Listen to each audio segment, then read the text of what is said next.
Salut la tribu des internautes congolais, c'est John KMB. Cher ami, je suis très choqué, je suis très sidéré. J'ai suivi l'interview d'Antonio Guterres, le secrétaire général des Nations Unies, sur une chaîne française. Antonio Guterres appelle le M23, que nous considérons comme un groupe terroriste soutenu par le Rwanda, des braqueurs, de bandits armés d'une ethnie du Rwanda. Antonio Guterres, le secrétaire général des Nations Unies, les appelle une armée moderne avec des armes sophistiquées. Chers amis congolais, ceci est un appel patriotique. Nous devons cesser, dès aujourd'hui, nos divisions inutiles, nos débats stériles. Concentrons-nous à l'est du Congo. C'est très grave. Nous avons un groupe de braqueurs, bandits, armés, des terroristes qui favorisent le pillage de nos minéraux à l'est du pays, qui veulent un jour balkaniser notre pays. Voilà, vous avez un secrétaire général de l'ONU qui, devant le média, ou devant un média international, les appelle une armée moderne. C'est très grave. Les mots ont une signification. Les mots ont une signification, mes chers frères congolais. Vous voyez, l'M23. L'M23 a été, comme vous savez, la raison de ces dernières manifestations. Le fait que les Nations Unies ne sont pas capables de battre l'M23. La vérité, c'est que l'M23 aujourd'hui est une armée moderne, avec des équipements lourds qui sont plus perfectionnés que les équipements de la MONUSCO. Pour que les militaires des Nations Unies, qu'on appelle les casques bleus, se déploient au Congo, il fallait une résolution votée en majorité par le Conseil de sécurité des Nations Unies. Ils votent le nombre de militaires envoyés, l'armement envoyé pour protéger la paix, pour sécuriser la population.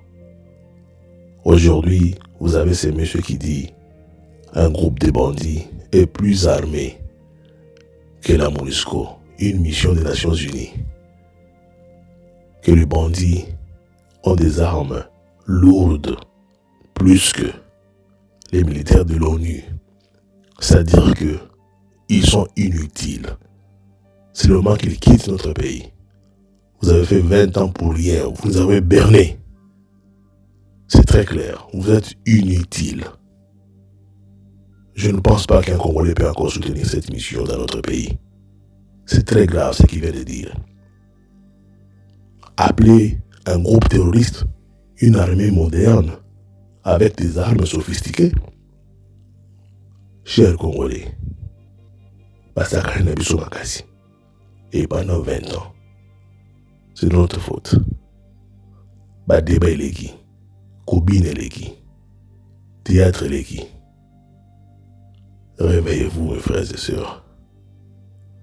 Réveillez-vous. C'est le moment.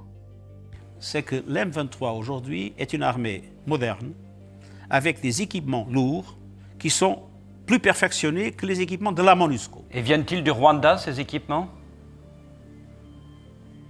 Ils viennent de quelque part. Bon, vous semblez dire ils oui. Ils viennent de quelque part. De quelque part d'à côté. Ils ne sont pas nés dans la forêt. Ils viennent de quelque part. Voilà. Ayebi place Minduki Outi.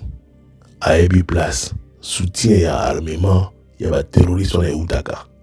C'est très grave, mes frères et sœurs. Azali Kolubango clairement. Minduki ou Azali Kobenga, armes sophistiquées. Ou comme ici, les terroristes, une armée moderne.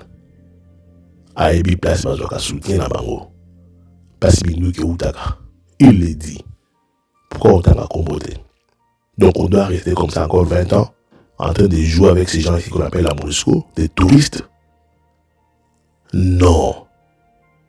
Je comprends pourquoi le président avait demandé aux gens de s'enrôler massivement dans l'armée. Nous sommes le seul responsable pour bouter hors de notre pays ces groupes terroristes. Congolais contre armée en masse. Tout président Mokarabiso. La sécurité de notre nation dépend que des Congolais. Tu vas compter sur Batouana. Ici, je viens interpeller Dr Mukwege. Il y a un Monisco et Tikara. Aïe, c'est tout ce qu'on Monsieur le Président, nous, peuple congolais, sommes décidés cette fois-ci à mettre définitivement fin à l'insécurité à l'est de notre pays, quoi qu'il en coûte. L'heure a sonné de casser à jamais le cycle infernal de la violence à l'est de la République démocratique du Congo pour stabiliser la région des Grands Lacs afin de tirer le plus grand bénéfice de ses potentialités économiques ainsi que de sa riche biodiversité pour sauver l'humanité face au changement climatique.